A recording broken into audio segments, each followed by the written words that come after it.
Olá, bom dia. Meu nome é Edilene Marinho, sou aluna do curso de Agronomia do campus de Nova Chavantina, Mato Grosso, MEMAT. Hoje eu vou estar falando para vocês sobre a Lei de Pascal, prensa hidráulica. Essa disciplina é ministrada pela professora doutora Alessandra Conceição de Oliveira e eu vou dar início à gravação. E seria a lei ou o princípio de Pascal.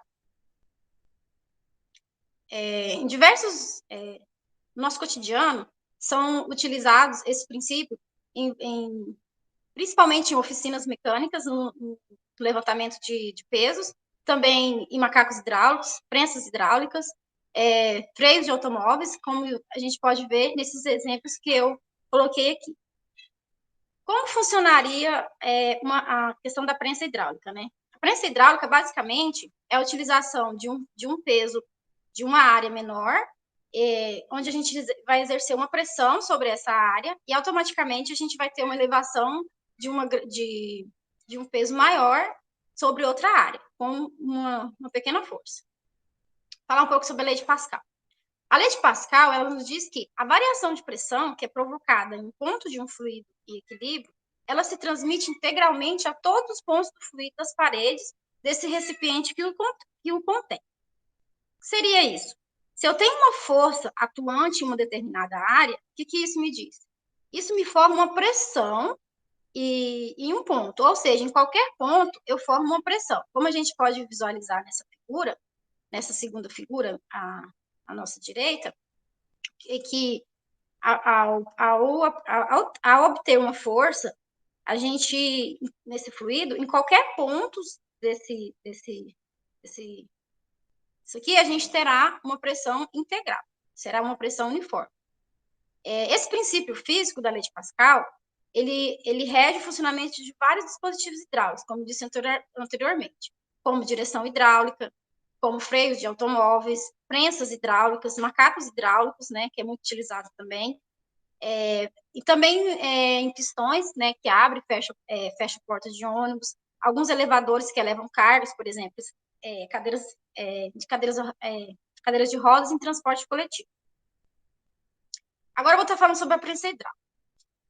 A prensa hidráulica é uma das mais faladas dentro do princípio de Pascal, né? E como que funciona, né?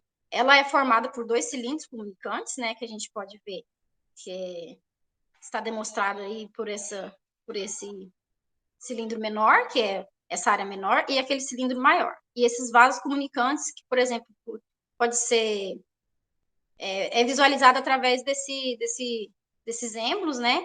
A gente pode ver o que seria esses êmbolos, né? Esses êmbolos, eles seriam, por exemplo, esse que está em destaque em laranja, um êmbolo da área menor e um êmbolo da área maior, que estaria levantando a carga, né? Por exemplo, onde está o carro. Ela é formada por dois cilindros comunicantes, com êmbolos de massa desprezíveis, que confinam um fluido incompreensível em equilíbrio. O que seria esse fluido, né? Esse fluido, por exemplo, o óleo, né, que é utilizado. Ele está sendo demonstrado aqui em azul, né? Que estaria unindo os vasos comunicantes. A gente pode observar que nós temos uma área menor, né? Que haverá uma força 1 na área 1, que irá exercer uma pressão sobre esse fluido, e essa área 2, que é a área maior, onde está o carro, terá essa força 2 que ocorrerá o levantamento dessa carga. Por exemplo, falar um pouco sobre uma coisa que é muito utilizado na lei de Pascal, também é sobre o freio de carro, né? Como funciona esse funcionamento? Que quando a gente pisa, né, no pedal do freio, automaticamente a gente faz uma força ali no pedal, certo? E entre esse pedal e essas pastilhas de freio que estão na roda, haverá esse óleo, que é esse fluido, né? Como que isso vai funcionar? Decorrente desse acréscimo dessa pressão, será transmitido a todos os pontos desse óleo, assim que ocorre o quê?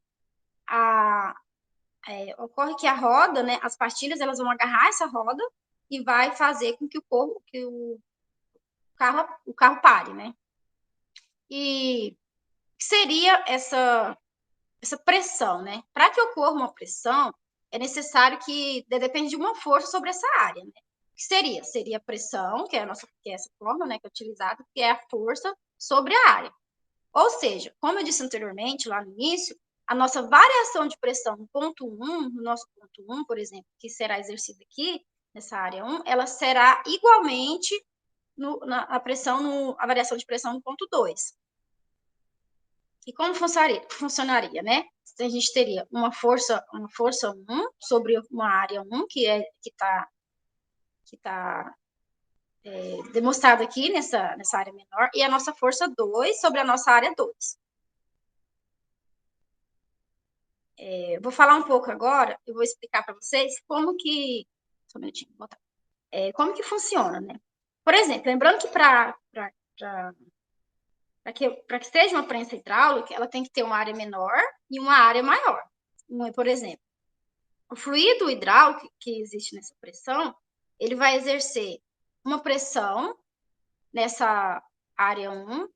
Por exemplo, se a minha área 2, né, digamos assim, que a minha área 2, ela seja 10 vezes maior que a minha área 1. Por exemplo, se eu aplico uma força 1 na área 1 e a área 2 ela for 10 vezes maior que a minha área 1, assim, quando eu fizer uma força 1 na minha área 1, essa força 2 será 10 vezes maior que a força 2. Por isso que ocorre, assim que a gente consegue fazer com que uma força muito pequena, eu consigo levantar algo muito grande.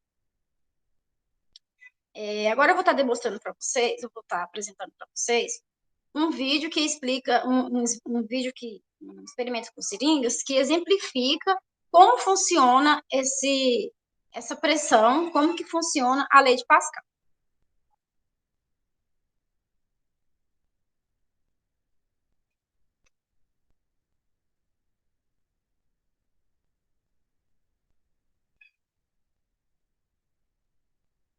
Então, para esse experimento, foram utilizados, né, esses pesos, foram utilizadas 2 seringas representando as áreas, né, que é uma seringa menor representando a área 1, vocês podem visualizar, e a seringa 2 representando a área 2.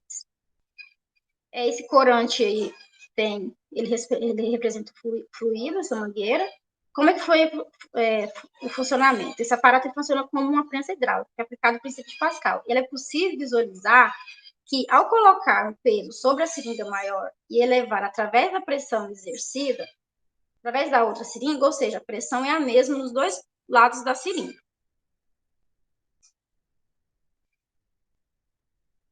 Ou seja, mesmo que a gente coloque, a gente pode observar que mesmo colocando um peso maior sobre a área 2, um peso menor sobre a área 1, a gente consegue elevar um peso menor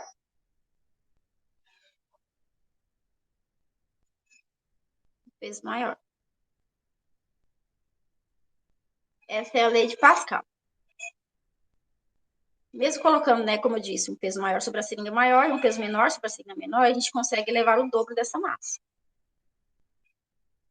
Ou seja, multiplicando a força usando dispositivos hidráulicos, né, baseados no princípio de Pascal, onde a pressão exercida no ponto 1 líquido é transmitida para todos os pontos do líquido.